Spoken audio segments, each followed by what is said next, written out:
हम लोग घर से खूब सारा पढ़ के गए हैं, अच्छे से रिवीजन भी करके गए हैं और काफ़ी ज़्यादा तैयारी करने के बाद भी एग्ज़ाम हॉल में जाने के बाद हम डिमोटिवेट हो जाती है। कहीं से माइंड में आ जाता है कि मैंने क्यों ही इस एग्ज़ाम को चुना था। तो तब हमें कैसे मोटिवेट रहना है, एग्ज़ाम हॉल में अपने आप को कैसे सिट किए रखना है, कैसे एक चीज़ पर फोकस करके अपने एग्ज़ाम को देना है। चलिए आज हम इसी के बारे में बात करते हैं। फर्स्ट नंबर पे आपको एकदम कूल माइंड से अपनी सीट पर बैठना है। यानी जैसे आप सीट पर बैठते हैं तो कुछ बच्चों को मैंने देखा है इधर उधर इधर उधर, उनका माइंड ऐसे ही रहता है। ये सब आपको नहीं करना है। आसपास में किसी ने क्या पहना है, कैसा टॉप पहना है, कैसी पैंट पहनी है, कोई कैसा लग रहा है, इसने कितनी पढ़ाई की होगी, इसको तो देख के लग रहा है इसने मुझसे ज़्यादा ही की होगी, ये सब चीज़ें अपने माइंड में आने से आपको रोकना है। तो आपको एकदम कूल माइंड से अपनी सीट पर बैठ जाना है। नंबर 2, एग्ज़ाम हॉल में अन्य परीक्षार्थियों पर आपको बिल्कुल भी ध्यान नहीं देना है। थोड़ा सा इसका हिंट मैंने अपने फर्स्ट पॉइंट में भी दिया है, बट सेकंड पॉइंट में मैं इसको बहुत ज़्यादा फोकस कर रही हूँ। कुछ बच्चे क्या होते हैं, बैठते ही जैसे टीचर को बोलने लगेंगे, सर मेरी चेयर थोड़ी हिल रही है, सर मेरी टेबल थोड़ी हिल रही है, सर मेरे को ये करना है, सर मेरा ये नहीं है, मेरा वो नहीं है। तो आप भी अपना फोकस उन परीक्षार्थियों पर करते हो, इस चीज़ से आपको बचना है। आपको केवल अपने आप पे ध्यान देना है। यहाँ मैं आप लोगों को बोलूँगी कि आपको स्वार्थी बन जाना है। जैसे कुछ लोग नहीं होते, स्वार्थी होते हैं, बस खुद का सोचते हैं, ऐसा ही आपको बन जाना है। थर्ड नंबर का जो पॉइंट है, एग्जामिनर आपस में बातचीत करते हैं और बच्चे वहाँ पे डिस्टर्ब होते हैं। होता क्या है, हमारा जब एग्ज़ाम था, जब मेरे टाइम पे, तो वहाँ पे जैसे मैम थी, तो मोस्टली क्या होता है, ये चीज़ें होती है लेडीज़ों में। अगर आपकी देखो, यहाँ पे कोई बुरा मत मानना, लेकिन मैंने ऐसा खुद से नोट किया है। मैंने काफ़ी सारे एग्ज़ाम दिए हैं, एसएससी के भी दिए हैं, उससे पहले मैंने पॉलिटेक्निक के भी दिए हैं, काफ़ी सारे कंपटीशन एग्ज़ाम मैंने दिए हैं। उसके अलावा मैंने अपने ग्रेजुएशन के भी दिए हैं, बीएससी एमएससी के भी दिए हैं, वहाँ पर भी देखा है। जो ये लेडीज़ टीचर होती है ना, इनको बात करने का बहुत ज़्यादा शौक होता है। ये अगर इनके साथ कोई जेंट्स टीचर हो गया, ये तब भी गप्पे लड़ाएंगी, भले ही वो अनजान हो। और इनके साथ अगर कोई लेडीज़ ही हो गई तो ये तब भी गप्पे लड़ाएंगी, भले ही बच्चों का टाइम कितना भी प्रीशियस हो, कितना भी वो डिस्ट्रैक्ट हो रहे हो। लास्ट टाइम हमारे एग्ज़ाम हॉल में क्या हुआ था कि एक मैम थी और एक और मैम थी। तो एक मैम तो नहीं बात कर रही थी, वो उनको भी शांत होने के लिए बोल रही थी, बट एक मैम चिक चिक किए जा रही थी और उससे काफ़ी सारे बच्चे डिस्टर्ब हो रहे थे। लास्ट में फाइनली एक बच्चे ने उनको बोला ही कि मैम प्लीज़ हम डिस्टर्ब हो रहे हैं। तो तब उन्होंने बोला, अरे तुम पढ़ के आए हो, इसमें क्या डिस्टर्ब होना है। फिर एक दूसरे बच्चे ने बोला, मैम शायद आपको पता नहीं है, यूपीएससी का एग्ज़ाम है, ऑलरेडी हमारे ऊपर इतना बर्डन है। तो इस सब में आपका 10 मिनट चला गया। यानी आपने उन पे फोकस किया, उसके बाद आपने उनको बोला, फिर उन्होंने बोला, क्योंकि सामने वाला चुप तो रहेगा नहीं। हमारे तो कलयुग का नियम ही है कि तुम मुझे सुना जाओ, ऐसा तो हो ही नहीं सकता है। यहाँ पर कोई दूध का धुला नहीं है, सबको उल्टा बोलना है।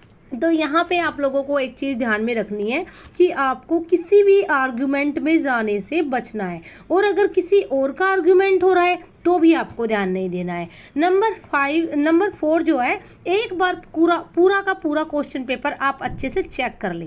बच्चे क्या करते हैं, क्वेश्चन पेपर चेक नहीं करते हैं, क्वेश्चन पेपर मिलते ही आप सीधा स्टार्ट कर देते हो।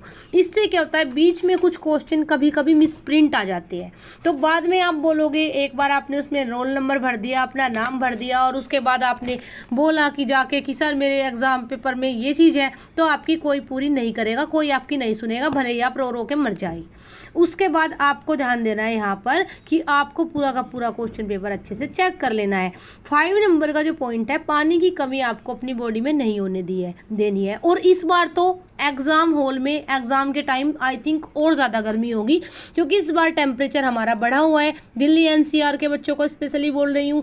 तो आपको क्या करना है, अपनी वाटर बोतल अपने साथ लेके जानी है। आप बार बार पानी पीने जाएंगे तो इससे आपका टाइम वेस्ट होगा। तो एक बार स्टार्टिंग में सीट पर बैठने से पहले आप पानी पी लीजिए, एंड उसके बाद आप अपनी बोतल भर के रखिए।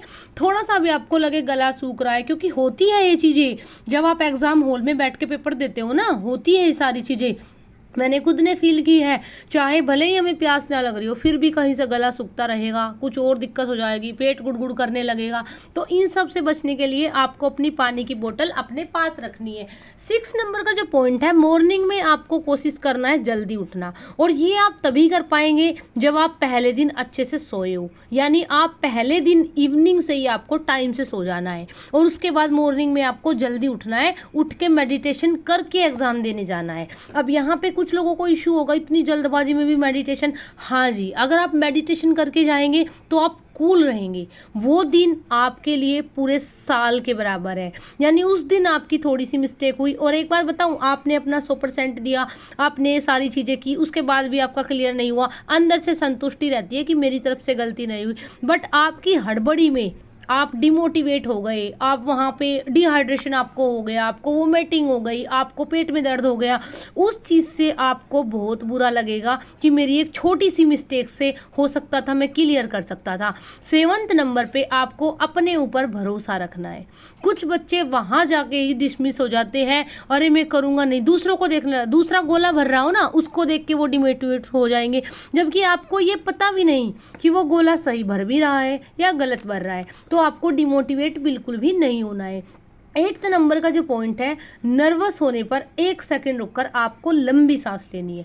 यानी आप अपना मुंह बंद कीजिए, ऐसे कीजिए, और उसके बाद आप अपनी सांस छोड़ दीजिए। तो ये आपको एक कूलनेस फील कराएगी।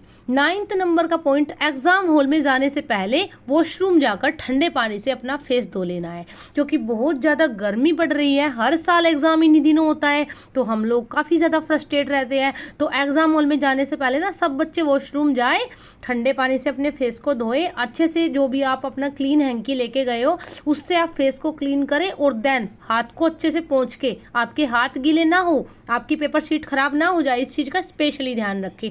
एंड 10th नंबर पे, पेपर शुरू करने से पहले एक बार आपको अपने मन में बोलना है, जोर से नहीं बोलना है वरना वहाँ पे आपका मजाक बन जाएगा। मन के हारे हार है, मन के जीते जीत, और मैं तैयार हूँ। अगली हमारी जो वीडियो है वो इसी टॉपिक पर आएगी कि आपको एग्ज़ाम हॉल में कैसे तैयार होकर क्या क्या चीज़ें लेके जानी है, क्या छोड़ के जानी है। तो अभी के लिए 10th जो मैंने आप लोगों को पॉइंट बताए हैं, इनको आप नोट कर लीजिए और इनको मल्टीपल रिवाइज कीजिए, जिससे ये आपके माइंड में सेट हो जाए और आप एग्ज़ाम हॉल में एक अच्छी परफॉर्मेंस से अपना एग्ज़ाम दे सकें।